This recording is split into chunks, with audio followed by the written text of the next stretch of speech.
એક સમયે એક બળદ નકરું કામ કરે અને આ જોવે એક ગધેડો ઊભો ઊભો બધું જોતો. ગધેડો ઊભો ઊભો બધું જોવે, બળદ નકરું કામ કરે, મારવામાં પણ આવે, બધું થાય. આ દરરોજની ક્રિયા અને આ બધું ગધેડો દરરોજ જોતો હોય.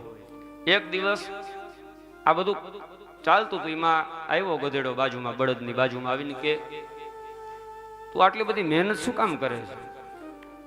તોય છતાં તું મહેનત કરે છે, એ પ્રમાણમાં તારી કોઈ કદર થાય છે ખરી?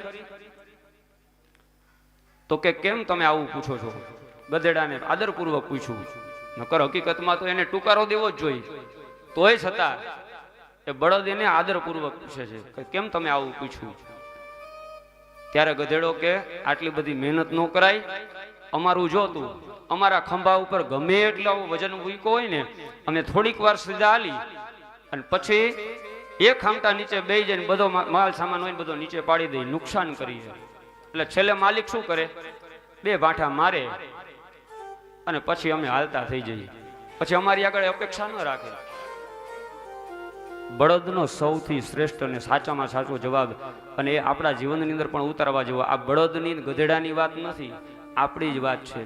કોણ બળદ છે અને કોણ ગધેડા છે ને એ બધું આપણા અંદર રહેલું છે.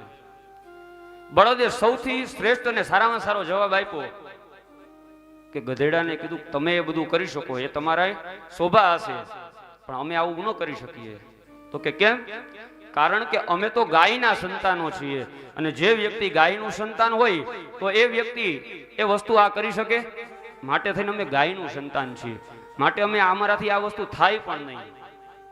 એટલે સારા કાર્યમાં આવ્યા હોય અને સારા કાર્યમાં કદાચ એ કાર્યને આપણે અસફળ બનાવવું હોય તો પણ એ વાત છે.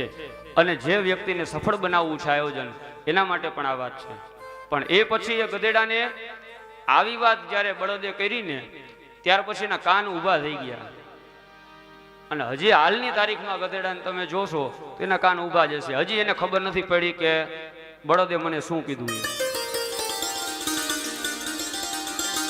એમ આપણે જે કોઈ જગ્યાએ છીએ, આ ગધેડાની અને બળદની વાત જે છે એ બધી વાતો તો અહીંયા બધી અલગ અલગ આવે છે.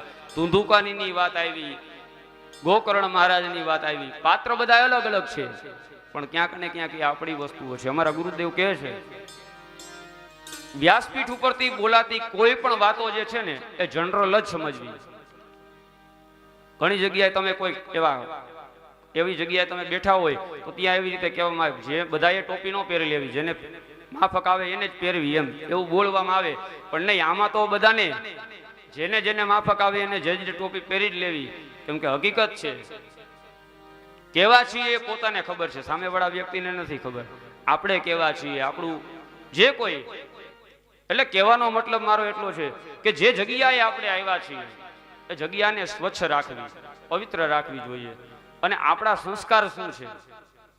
માણસની વાણી વર્તન થકી એના સંસ્કાર દેખાય છે. તો માટે થઈ જે સાનિધ્યની અંદર આપણે આવ્યા છીએ, જેમ પહેલા દિવસે મેં કીધું કે ભાગીરથી ગંગા જે છે એ ત્રણેય દેવોને આધીન છે. જ્યારે આપણે ગંગાજીની અંદર પ્રવેશ કરીએ ત્યારે ગંગાજી છે એ વિષ્ણુ ભગવાન બની જાય છે. ગંગાજીની અંદર તમે ડૂબકી મારો અને તમારું મસ્તક પલળે એટલે શિવ સમાન બની જાય છે. અને કમંડળની અંદર ભરી અને જ્યારે તમે એને ઘરે લઈ જાઓ છો ત્યારે બ્રહ્માજી સમાન બની જાય છે.